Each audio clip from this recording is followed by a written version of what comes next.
John 18. When he had said these things, Jesus went out with the disciples across the Kidron Valley. There was an orchard there, and he and his disciples went into it. Now, this is so familiar to us, and often it is translated as garden, which is also like we have in Genesis. We have the garden, which is on a mountain. And so, well, it depends on where you're reading. When you read in Genesis, it doesn't mention a mountain. Other places referring to the Garden of Eden does mention it being the mountain of God. So we have a garden, we have a mountain. Gardens and mountains are the dwelling places of the gods, the overlap of where heaven and earth meets, and we're going to see, or should be having that thought in the back of our mind that, hey, they're going to a garden, they're going to an orchard because there are trees there. So anyway, he crosses and his disciples go there. Now, Judas, the one who betrayed him, knew the place because Jesus had met there many times with his disciples. So Judas obtained a squad of soldiers and some officers of the chief priest and Pharisees. They came to the orchard with lanterns and torches and weapons. Interesting. What do we have here are the lanterns. The mention of lanterns and torches suggests a detail remembered by one of the witnesses, but it connects with light-darkness motif in John. It is a vivid reminder that it is night. The darkness has come at last. These were lamps that had some sort of covering or protected them from wind and rain. In earlier usage, the word meant torch. By the New Testament times, it apparently meant a lamp designated for use outdoors, so a lantern is a good contemporary English equivalent. But it also mentions torches, so we have a contingent that is coming into the darkness. Their deeds are happening in the darkness. So that's what we have, and they're coming with weapons against Jesus. Then Jesus, because he knew everything that was going to happen to him, came and asked them, "Who are you looking for?" They replied, "Jesus the Nazarene." He told them, "I am he." Now Judas, the one who betrayed him, was standing there with them. So when Jesus said to them, "I am he," they retreated and fell to the ground. This is such a fascinating thing. They moved back, but here replied rapid movement and flying. So they shudder and stand, fall back and fell to the ground. When Jesus said to those who arrested to him, "I am," they retreated and fell to the ground. Morris says that it is possible that those in front recoiled from Jesus' unexpected advance so that they bumped those behind, causing the stumbling to fall. Perhaps this is what in fact happened in the scene, but the theological significance given to this event by the author implies more involved. The reaction on the part of those who came to arrest Jesus comes in response to his affirmation that he is indeed the one they are seeking, Jesus the Nazarene. But Jesus makes the affirmation of his identity using the formula which the reader has encountered before in the gospel. Jesus has applied it to himself, "I am." Therefore, this amount to something of a theophany, which causes even his enemies to recoil and prostrate themselves, so that Jesus has to ask them a second time, "Who are you looking for?" This is a vivid reminder to the reader that the gospel, that even in the dark hour, Jesus holds ultimate power over his enemies and the powers of darkness, because he is the one who bears the divine name, which we had the whole prayer on the name going on there. So I am, they fall to the ground, they retreat, and they fall to the ground. Now, they said prostrate themselves, falling to the ground. Yeah, could be a symbol or an idea of prostrating oneself, but not intentionally, but by it happening. Then Jesus asked them again, "Who are you looking for?" And they said, "Jesus the Nazarene." He replied, "I told you that I am he.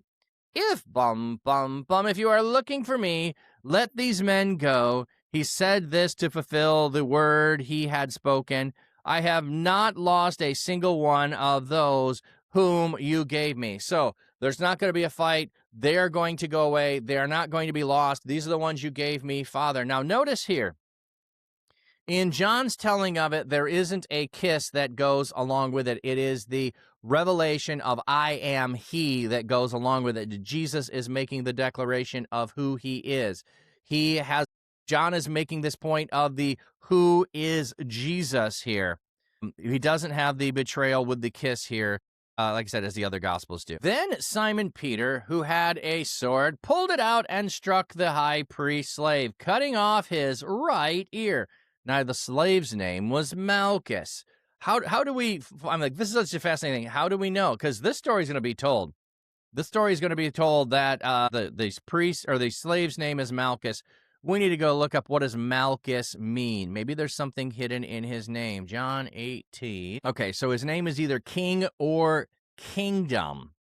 So the servant of the high priest, he cuts off the ear of the kingdom.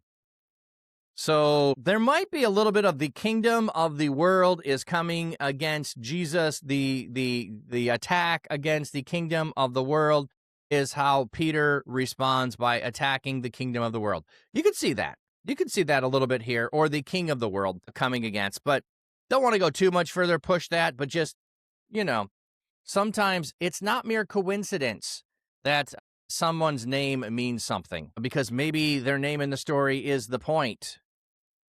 But Jesus said to Peter, "Put your sword back into its sheath. Am I not to drink the cup the Father has given me?" So, Peter, this is not the time for that.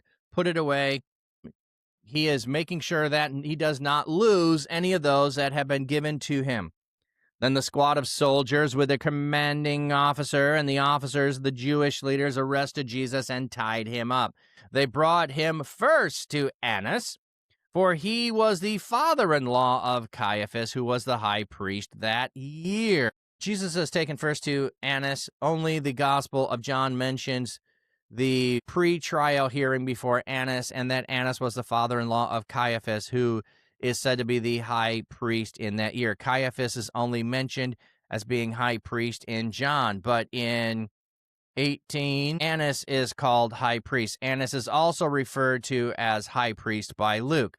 Many scholars have dismissed these references as mistakes on the part of both Luke and John, but as mentioned above in John 11 and 18 indicate John knew that Caiaphas was high priest in the year that Jesus was crucified. This has led to others to suggest that Annas and Caiaphas shared the high priesthood, but there is no historical evidence to support this view. Annas had been high priest from AD 6 to 15, and he was deposed by the Roman prefect Valerius Gratus, according to Josephus. His 5 sons all eventually became high priests. The family was noted for its greed, wealth, and power.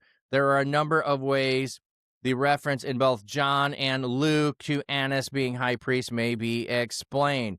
Some Jews may have refused to recognize the change in high priests affected by the Roman authorities, since according to Torah, the high priesthood was a lifetime office. Another possibility is that it was simply customary to retain the title after a person left office as a courtesy, much as retainment of ambassador are referred to as Mr. Ambassador and ex-presidents, Mr. President. Finally, the use of the title by Luke and John may simply be reflecting the real power behind the high priesthood at the time. Although Annas no longer technically held the office, he may well have managed to control those relatives of his who did hold it from behind the scene. In fact, this seems probable and would explain why Jesus was brought to him immediately after his arrest for the short pre-trial hearing before being sent to the entire Sanhedrin. All right, hope that makes sense. And that's just a point, like when you see, here's one thing that some people want to say, it's like, well, the Bible contradicts itself. There's a difference between contradiction and discrepancy. Okay, a contradiction is saying that over there is wrong and this over here is right. That's a contradiction. That's like me arguing that, I'll just pull this up, that this bag is green and you arguing that it's blue. Only one of us can be correct, right? It's actually yellow. But the point being, that's a difference. Now, for you to say this is lemon And for me to say this is yellow, and for someone to say it's canary, we are all correct. That's a discrepancy in description or discrepancy in detail. It's not a contradiction. And so that's where I don't like the word, contradiction, because it implies, in my mind, that's an intentionally going against something other. I contradict you because I believe you are wrong. If we're both telling the same story but telling it differently, like the person, and I didn't watch this, so I am speaking from not watching it. The game last night or yesterday to decide the World Cup ended in a 1-0 boring match. That's my assessment of it. Somebody who watched it from Spain would have probably said it was a thrilling 1-0 trouncing of the other team. Both can be simultaneously true, because my perspective is just that. I even when I was watching the highlights, when I was watching the 10-minute highlights of games, which I didn't watch one yesterday, I was not very thrilled. So my assessment will be mine. The other will be, the other. So that's what I'm saying. Contradictions are different than discrepancies. Yes, there's discrepancies because we have different people making different points, telling different aspects, and maybe those aren't the point of the telling anyway. For instance, when John moves locations, it seems at times, from where the other gospels, or he changes the order of things. Order isn't the point of what's being told. Location isn't the point of what's being told. What is happening and what might have previously happened in those locations is the point of what's being told. So here, Annas might be the point, is the power, is the point. Okay. They brought him to Annas. Now Caiaphas. Now it was Caiaphas who had advised the Jewish leaders that it was to their advantage that one man die for the people. So we already had a previous statement when they were going to the Sanhedrin, gathering together, and he said that it's better for one man to die. So reminding us of all of that. Simon Peter and other disciples followed them as they brought Jesus to Annas. Now the other disciple was acquainted with the high priest, and he went with Jesus into the high priest's courtyard. But Peter was left standing outside, but by the door. So the other disciple, who was acquainted with the high priest, came out and spoke to the slave girl who watched the door and brought Peter in. So this is an interesting little piece here. This is one of those so the other disciple who was acquainted with the high priest can go in because he is known there, but Peter can't go in or doesn't know the place to go in.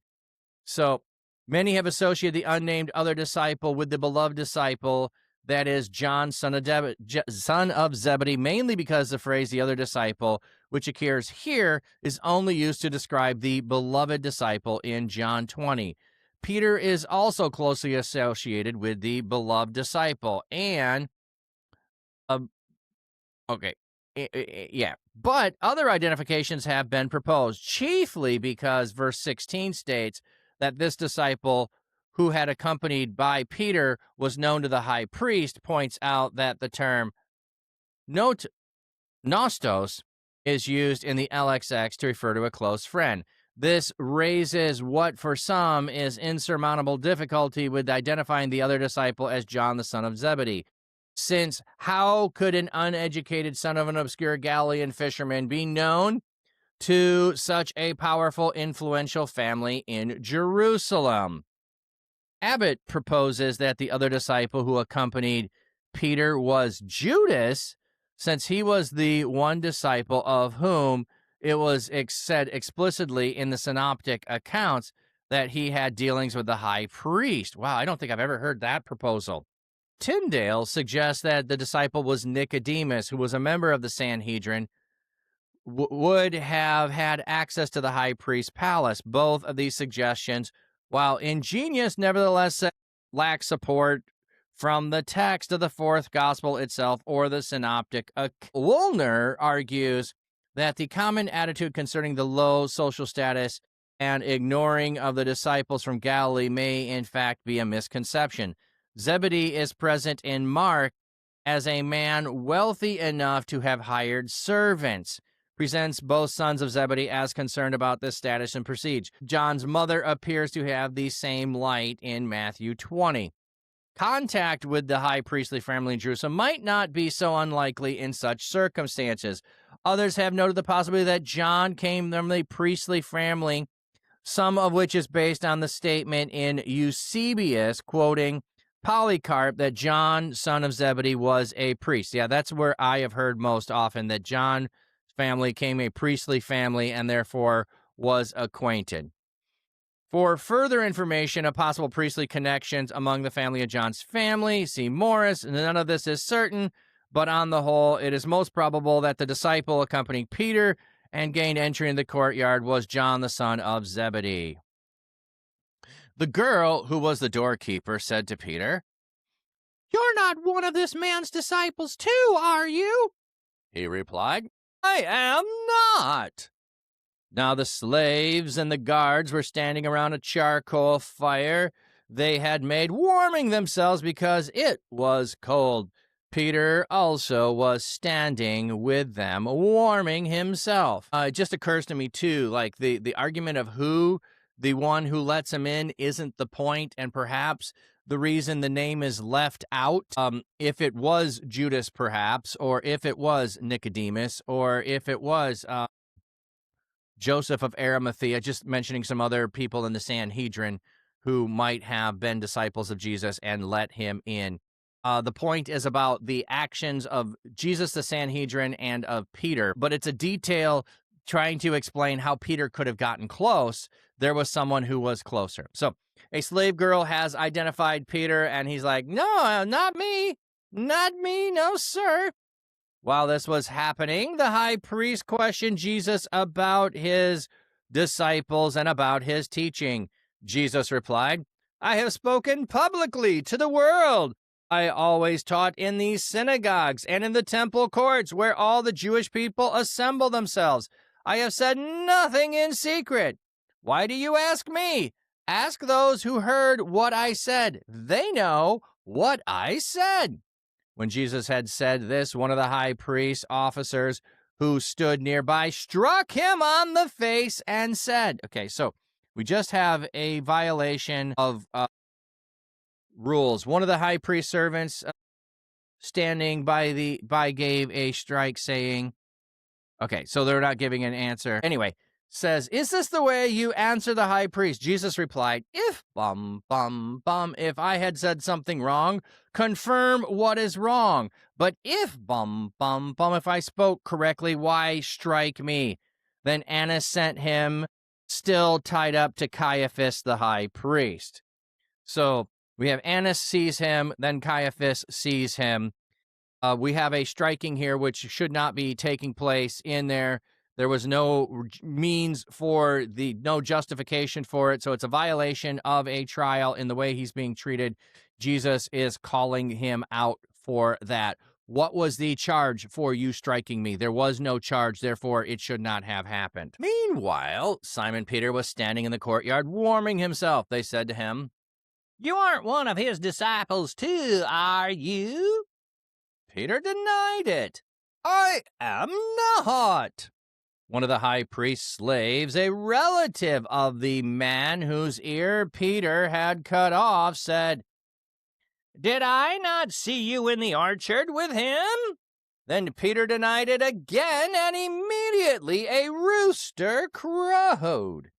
Like, dude, I saw you cut off the ear of the high priest slave. Now, notice that at times the authors want to give us details in the Gospels that are different from details in another. John gives us the name of the slave. We have the accusation coming from the person who knows the slave, a relative of the man. Hey, I was there. I saw you do this. An eyewitness testimony that you committed a crime and cut an ear off of the slave here. And John doesn't tell us about the healing of the slave. He doesn't tell us about Jesus healing. He's moving the story along so that he can get to this point. Okay? If he interrupts it with the healing in between, it doesn't have the same weight of you cut off an ear and now you follow along and you're there and, it's not going to be a great thing here. Okay. Then they brought Jesus from Caiaphas to the Roman governor's residency.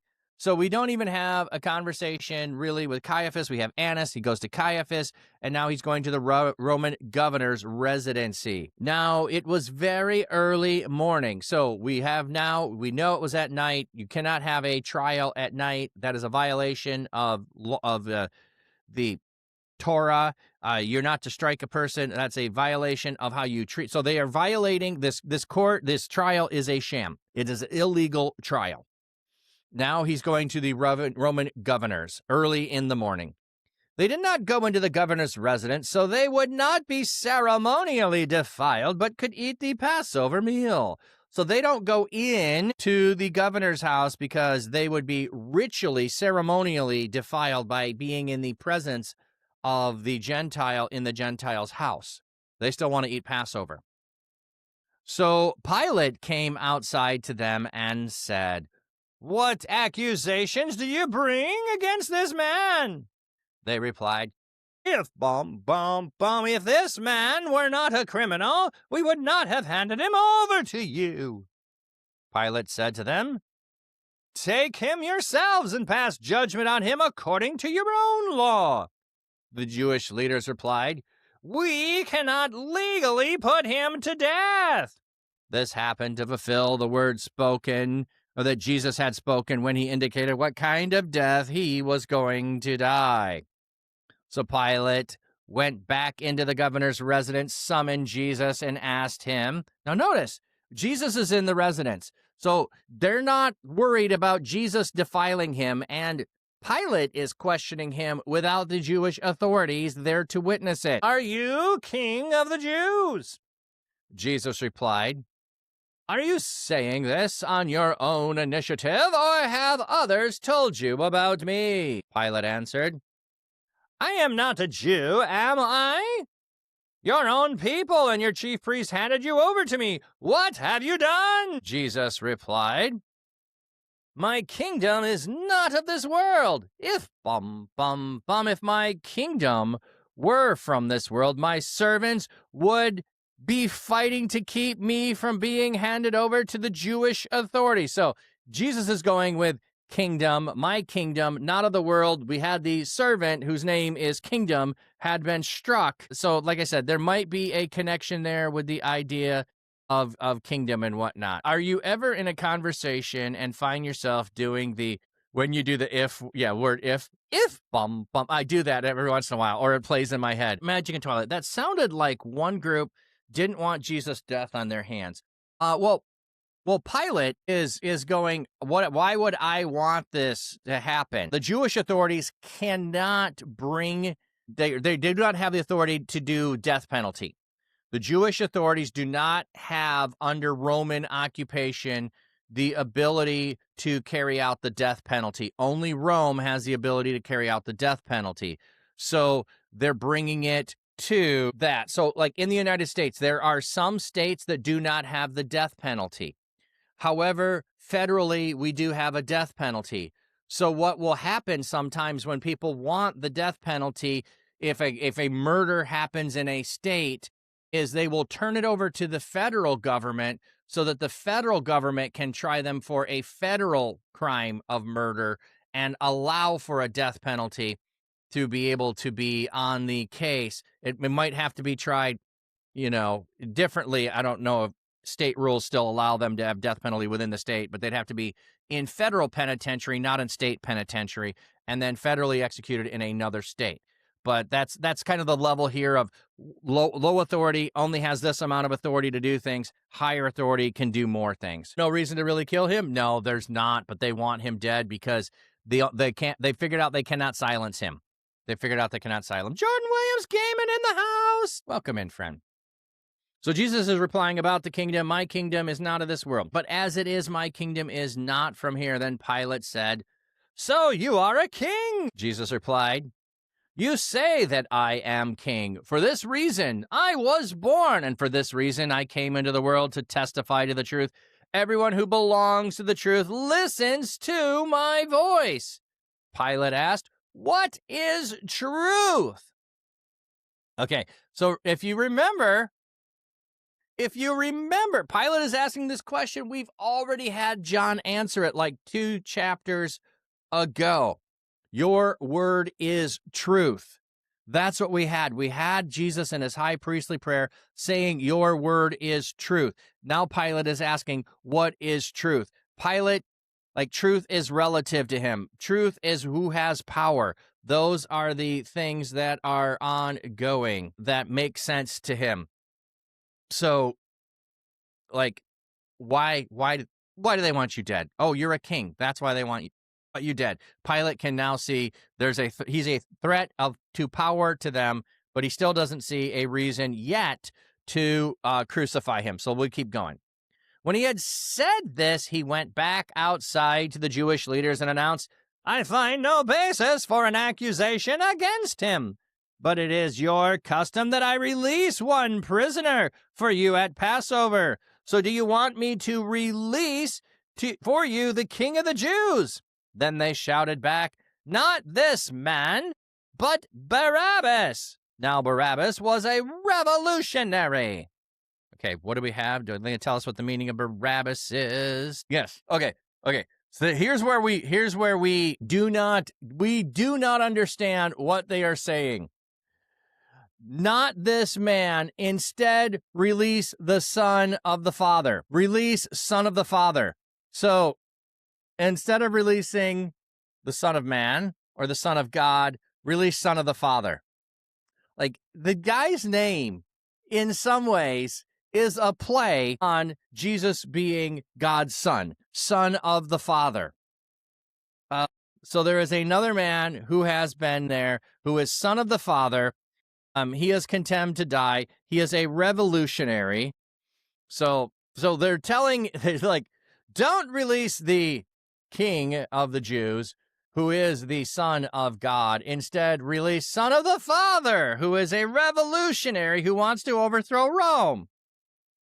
So we don't want our power overthrown. We want Roman power overthrown. We don't want ours to be diminished by having the Son of God released. We want this man, who is a revolutionary, released. So, rise on. Are they ignoring the mother with this name? How rude. How rude.